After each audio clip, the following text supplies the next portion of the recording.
옛날 이야기들 가운데 이런 이야기가 있습니다. 조선시대에 한 선비가 한양에 그 과거 시험을 치르러 올라가고 있었습니다. 이렇게 가고 있는데 어디선가 까치가 죽음의 일보 직전에서 막 깍깍 비명을 지르는 그런 소리가 들렸습니다. 그래서 이 선비가 그 소리 나는 쪽을 돌아보니까 그게 큰 나무가 있는데 그 어린 까치 새끼들이 막 울고 있고 그 밑에는 큰 구렁이가 이제 까치 새끼를 잡아먹기 일보 직전의 상태에 있었습니다. 선비는 황급히 마침 가지고 있던 활을 그 구렁이에게 겨냥을 해서 쏘았는데 정통으로 이 구렁이에게 맞아서 구렁이가 이렇게 뚝 떨어져서 구렁이는 죽고 까치들이 살아났습니다. 선비는 계속해서 가던 길을 재촉하고 이제 시험을 치르러 가는데 산길에 들어섰는데 이 날이 어둑어둑해지는데 그만 길을 잃고 말았습니다. 그래서 원래 갈 길을 못 가고 이렇게 산속을 계속 헤매다가 이제 뭐 거의 아주 깊은 밤이 되었는데 길을 잃어서 어찌할 바를 모르고 있는데 마침 그 앞에 이렇게 불이 하나 보이는데 조그마한 움막 같은 집이 있었습니다. 그래서 이 선비가 그 집을 향해 이제 갔습니다. 그랬더니 그 집에서 마침 한 사람이 이렇게 나와서 선비를 맞이하고 이제 대접도 해주고 잠자리도 제공해 주었습니다. 그래서 선비가 피곤해서 깊은 잠을 자고 있는데 한참 자고 있는데 갑자기 몸이 막 뭔가 조이는 듯한 이런 느낌에 뭐 거의 숨이 막히고 그래서 눈을 떠보니까 거기 큰 구렁이가 잡아먹으려는 이런 그 구렁이가 얘기합니다. 네가 오늘 내 남편을 죽였다. 그러니까 그 구렁이는 사람으로 변신한 이 아내였던 거죠. 죽은 구렁이에. 그러면서 이제 잡아먹으려고 하니까 선비가 막 살려달라고 그러니까 구렁이가 웬 마음이 들었는지 좋다. 그러면 만약 저쪽 옆에 절이 하나 있는데 절에 종이 하나 있는데 종이 3번 울리면 내가 이게 하늘의 뜻인 줄 알고 너를 살려주겠다. 이렇게 얘기를 했습니다. 그런데 뭐 조금 종소리가 안 들리더니 막 이제 잡아먹으려고 하는데 갑자기 종이 댕그렁 댕그렁 댕그렁 이렇게 3번 울리는 겁니다. 그래서 구렁이가 약속을 했으니까 풀어주고 그냥 가버려서 이 선비가 하고 황급히 거기에 가보니까 거기에 까치가 이렇게 죽어 있는 모습을 봤습니다. 그게 은혜 갚은 까치. 우리 옛날 이야기입니다. 아마 많이 들어보셨을 것 같은데 우리가 그 이야기를 생각해 보면 그런 새 동물일지라도 은혜를 받으면 은혜를 갚는다 하는 것이죠. 근데 과연 사람들은 은혜를 받고도 그 은혜를 갖고 살아가는가? 뭐 요즘 소위 배신자 이런 소리 많이 들리잖아요. 그런데 우리 그리스도인들은 어찌 보면 세상 사람들보다 더 큰 은혜를 받은 그런 사람들인데 과연 우리가 그 받은 은혜를 생각하고 그 은혜를 보답하고 감사하고 그렇게 살아가는가 우리 자신을 한번 돌아봐야 하겠습니다. 오늘 하나님께서 우리에게 주시는 이 말씀은 그러므로로 시작이 되는데 이 그러므로라는 것은 이 앞에 지금 12장인데요. 11장부터 11장의 모든 내용을 말하는 거예요. 그 내용을 한마디로 말하면 하나님이 우리를 너무너무 사랑하신다. 그래서 하나님께서 우리에게 한량없는 은혜를 부어 주신다. 그러므로 하는 뒤에 내용이거든요. 그래서 그 로마서 말씀은 하나님의 은혜가 잘 기록되어 있는 말씀입니다. 여러분이 설교를 통해서 지금까지 신앙생활하면서 하나님 우리에게 어떤 은혜를 베풀으셨는지를 많이 들으셨을 것입니다. 이 로마서가 그것을 잘 말씀하고 있는데 그것입니다. 내용을 제가 간추려서 말씀드린다면 인간은 하나님 참 사랑하시고 이 세상에서 살게 하셨건만 이 세상에 살면서 하나님의 뜻에 어긋나는 그런 죄를 많이 짓는다는 것입니다. 그래서 이런저런 인간들끼리의 서로 죄악, 또 하나님에 대한 원망 뭐 등등 하나님을 또 모독하거나 이런 죄를 지고 살게 된다는 것이죠. 그래서 인간은 다 죄인이라는 것이죠. 그래서 사도 바울은 이방인들도 다 하나님을 잘 알지 못할 것 같은 이방인들도 다 죄인이고, 유대인들은 하나님을 잘 알고 하나님으로부터 율법을 받은 사람들이라 하나님께 말씀에 순종할 것 같은데, 율법을 받았으면서도 율법은 잘 알면서도 율법대로 행하지 아니하였기 때문에 결론적으로 사도 바울은 유대인이나 헬라인이나 모두가 다 하나님 앞에서 다 죄인이다. 의인은 없나니 하나도 없다라고 그렇게 말씀을 하고, 그런데 죄인들에 대한 하나님의 진노와 심판을 이야기하면서, 그렇지만 하나님께서 우리를 사랑하셔서 그 아들 예수 그리스도를 화목제물로 우리에게 주심으로, 그가 피 흘려 죽으심으로 그 십자가의 보혈로서 우리가 값없이 의롭다함을 얻었다라고 그렇게 말씀을 하는 것이죠. 우리는 다 죄인이지만 하나님의 의가 나타나서 예수 그리스도를 통해서 십자가에서 그렇게 나타나는 의가 우리에게 전달이 되어서 우리가 다 의롭게 되었다 하는 것이죠. 그것을 설명하고 있는 것이죠. 그래서 의롭게 되었으니까 이제는 하나님과 화목하게, 화목을 누리면서 살라. 그게 로마서 5장 말씀인 것이죠. 화목하게 살라. 그리고 또 더 나아가 이제 구원이 주어진다. 영원히 하나님과 함께 화목하게 영원토록 하나님 나라에서 살게 된다는 것이 로마서의 말씀입니다.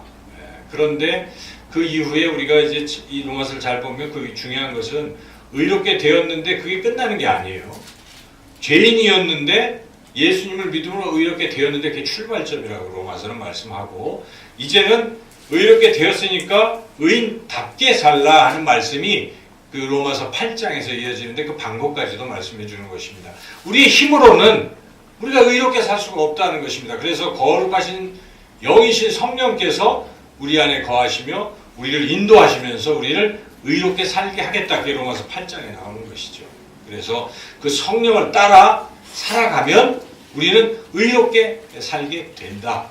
더 이상 죄를 따라가지 말라. 죄의 종로로 타지 말고 성령을 따라서 살라 하는 것이 로마서 8장 말씀인데, 갈라디아에서도 지난주에 우리가 들었던 말씀도 성령을 따라 살라 하는 그런 말씀이었습니다. 이것이 성경이 우리에게 주시는 하나님의 은혜의 내용입니다. 여러분 한 주간도 성령을 따라서 삶을 사셨는지요? 아멘 하시는 분이 많이 참 좋아요. 그렇죠? 그래서 성령을 따라. 그래도 그 전주보다는 성령을 더 생각하고, 완벽하지는 않겠지만 그래도 성령님 때문에 이 죄를 어떻게 합니까? 멀리하기도 하고, 또 하나님을 향한 선택을 하시고. 제가 여러분 참 감사하더라고요. 어제도 이렇게 다 오셔가지고 우리 여전도에 대부분의 분들이 오셔서 이렇게 막 열심히 봉사하시고, 오늘도 아침 일찍 제가 이런 걸 보면서 다 성령의 역사하십니다. 저는 그렇게 믿었습니다. 여러분 그렇습니까? 그렇습니다. 이 의사결정을 할 때 이렇게 할 수도 있고 저렇게 할 수도 있어요. 그 순간에 성령을 따르려는 마음이 있으면 이렇게 따라가는 것이죠. 그렇게 자꾸 살면 하나님 우리를 더 거룩하게 변화시키시고 역사가 일어납니다. 하나님의 역사는 그렇게 일어나는 거예요. 여러분 병이 치료되는 것도 어떻게 해서 치료되는 것입니까? 하나님을 믿을 때 치료가 되지 않습니까? 하나님 살아계십니다. 하나님 나를 사랑하십니다. 하나님은 나를 고쳐주십니다. 라고 내가 믿을 때 그 믿음으로 역사가 일어나는 것입니다. 하나님 그것을 원하시는 것이죠. 우리가 성령을 따라서 살려고 애를 쓰고 순종하기 시작할 때 정말로 우리를 변화시켜 주십니다.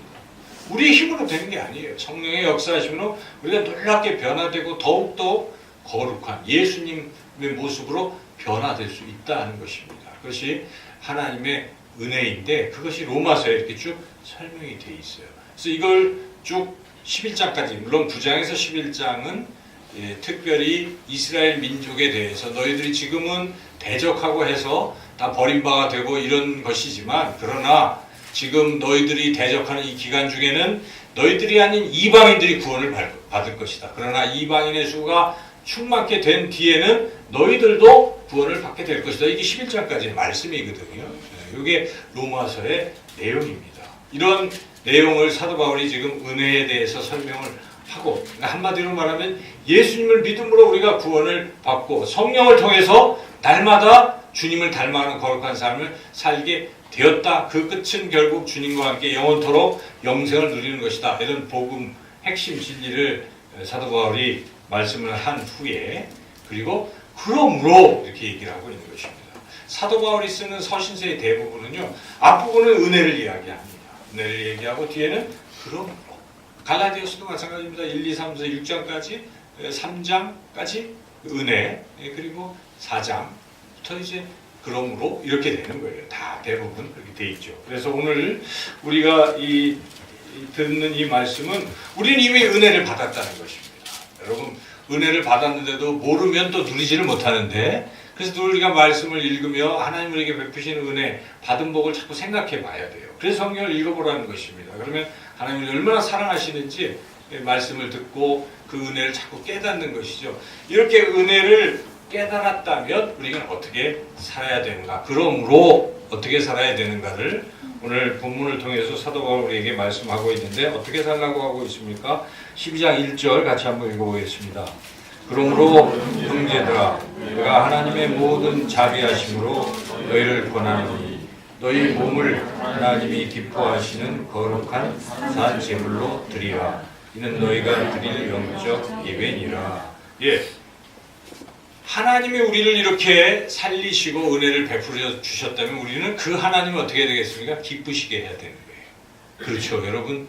그게 은혜를 갚는 거예요. 하나님이 기쁘시게 하는 거예요. 우리 삶은 나 주님의 기쁨이 되고 이렇게 살아가는 것이죠. 그런데 주님은 무엇을 기뻐하시는가? 여기에 나와 있습니다. 주님이 기뻐하시는 것은 우리가 하나님을 예배하는 걸 기뻐하시잖아요. 그래서 우리 레위기의 말씀을 통해서 어떻게 하나님께 예배하는지 제사법을 쭉 우리 볼 수가 있는데, 지금 오늘 이 말씀에서는 그것보다 더 한 단계 높은 그것을 말합니다. 하나님이 기뻐하시는 것은 우리 몸 전체를 어떻게 하라고요? 하나님께 제물로 드리는 것. 이것이 하나님이 기뻐하시는 것이다. 여기에 너희 몸을 하나님이 기뻐하시는 거룩한 산 제물로 드리라.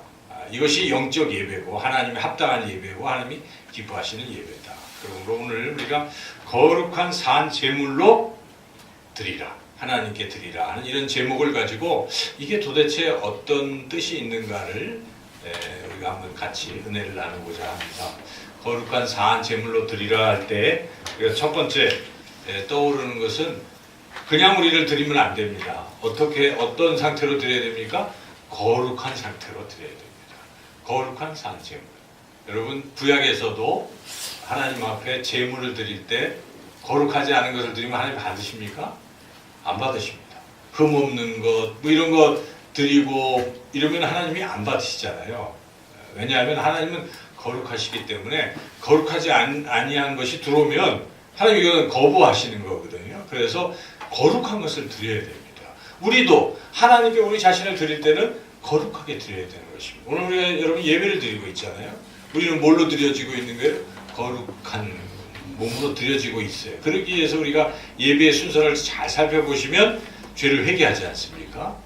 그래서 우리가 거룩해지는 거예요. 예수님의 십자가의 보혈로 다시 거룩해지고 새롭게 되어서 지금 예배를 드리고 있는 것이죠. 그런 순서가 있잖아요. 그래서 우리가 거룩한 상태가 돼야 된다 하는 것인데, 이 거룩하다 하는 것은 물론 구별된다, 정결하다, 이제 그런 의미가 있는데, 오늘 이 본문에서 이 거룩하게 드려지기 위해서는 어떻게 어떤 단계가 필요하다 하는 것을 설명을 하고 있어요. 우리가 거룩하게 드리려면 어떻게 해야 되는가? 거기 오늘 읽은 2절의 말씀을 다시 한번 읽어보겠습니다. 너희는 이 세대를 본받지 말고 오직 마음을 새롭게 함으로 변화를 받아 하나님의 선하시고 기뻐하시고 온전한 뜻이 무엇인지 분별하도록 하라. 이런 상태가 거룩한 상태라 하는 것인데요. 거기에 단계가 있어요. 첫째는 세상을 본받지 말라고 하는 것입니다. 거룩해지려면 어떻게 되겠습니까? 세상을 본받으면 거룩해질 수가 없어요. 원래 구별이라는 뜻이잖아요. 그러니까 세상과 달라져야 되는 것입니다. 속된 것에서 벗어나는 것이 세상과 구별된 것을 거룩하다고 하는 것이기 때문에 우리가 맨 먼저 생각해야 될 것은 세상을 본받지 말아야 된다. 이걸 생각해야 돼. 내가 하나님을 기쁘시게 하기 위해서는 세상을 본받으면 안 된다. 세상을 본받는다는 것은요, 세상을 닮아가는 것인데 결국 잘 생각해보면 세상이 나를 지배하는 삶이에요. 여러분, 세상의 유행 따라 사는 사람이 있어요. 그건 세상이 나를 지배하는 것입니다. 세상은 이렇게 가니까 나도 그렇게 가야 된다고 생각하는 거예요. 세상 사람들이 다 저렇게 가니까 나도 그렇게 가야 된다고 생각하는 요 사고방식부터 잘못된 것입니다. 이게 세상을 본받는 것이죠. 어떤 사람은 그냥 아주 색깔이 자꾸 변하는 사람이 있어요. 소위 동물 중에 카멜레온이 있잖아요. 카멜레온은 뭐 색깔이 자꾸 변하잖아요. 그거에 따라서. 그래서 세상에 적응하려고 막 자기를 이렇게 저렇게 신앙생활도 올곧게 주님을 경배하는 일에 내 목숨을 걸고 하는 사람이 있는가 하면 세상이 이러라 그러면 세상에 맞추는 거예요. 자꾸 자기 자신을.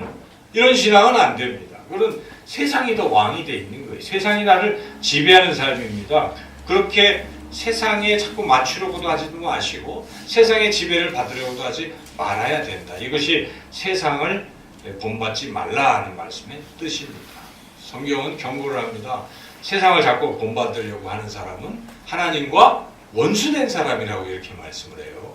세상도 본받고 하나님도 섬기고 양다리 괜찮은데 늘 그렇게 생각하지만 성경은 그렇게 얘기를 안 한다는 것입니다. 야고보 기자가 야고보서 4장 4절에 이렇게 분명하게 말씀합니다. 가늠한 여인들아, 세상과 벗된 것이 하나님과 원수됨을 알지 못하느냐. 그런즉 누구든지 세상과 벗이 되고자 하는 자는 스스로 하나님과 원수되는 것이니라. 여러분 분명히 알아야 돼요. 여호수아는 나는 오직 하나님만 섬기겠다고 한 것이. 엘리야는 얘기하면 너 바알이냐 여호와냐 둘 중에 하나를 선택하라고 하는 것입니다. 선택해야 돼요. 우리 신앙은요 선택해야 됩니다. 항상 세상도 좋고 하나님도 좋다고 이렇게 살다 보면 안 돼요.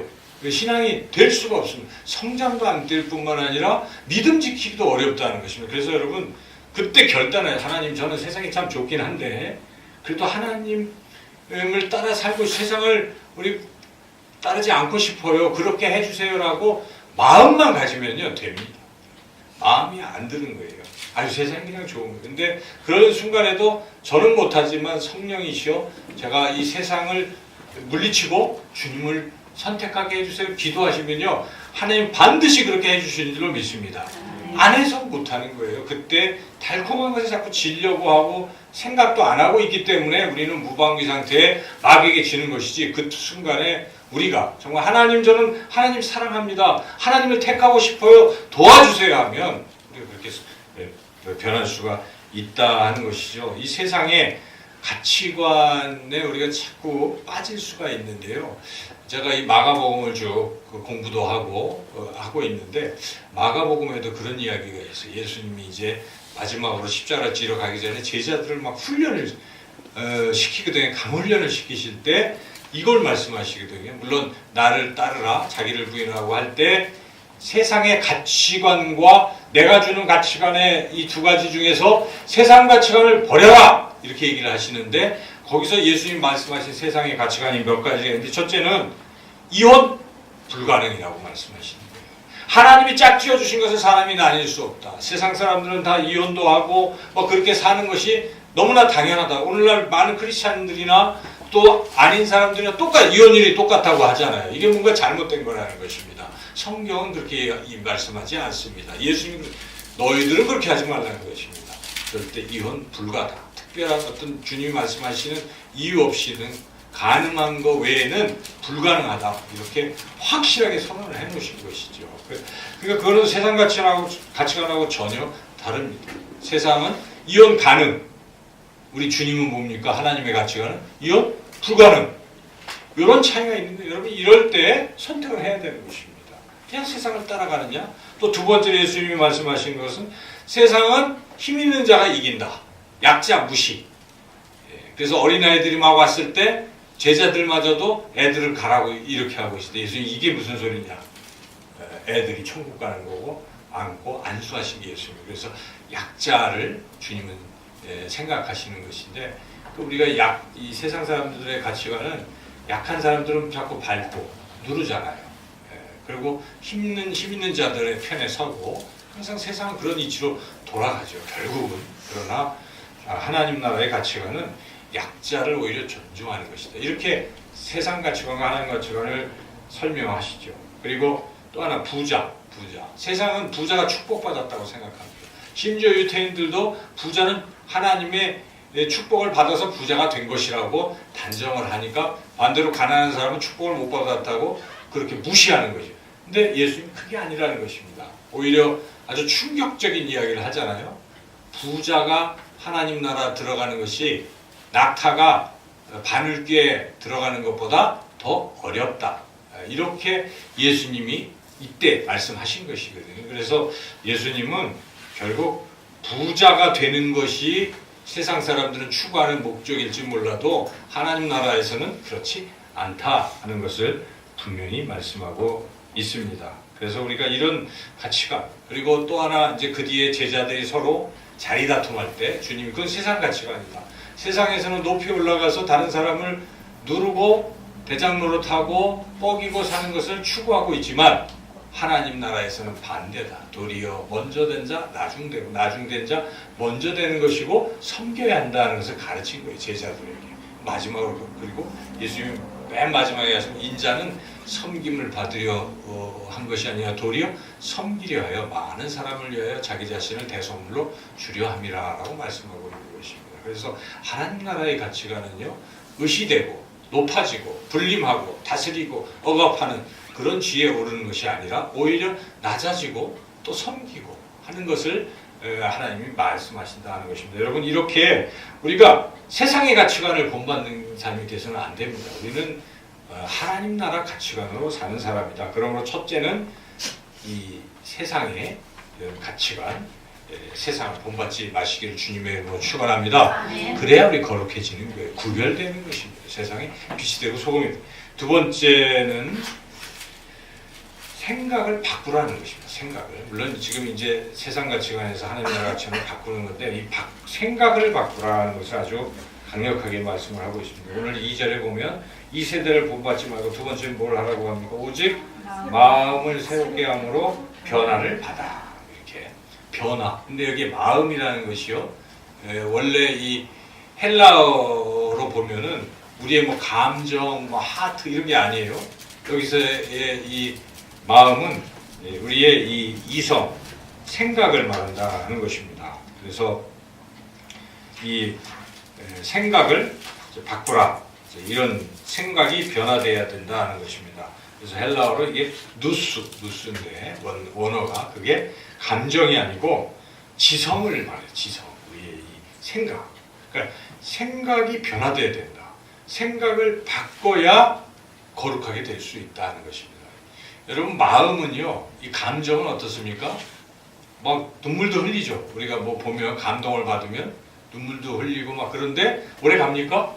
그 감동이 사라지면 또 원래대로 가는 거예요. 그런데 생각이 딱 바뀌면요, 어떻게 됩니까?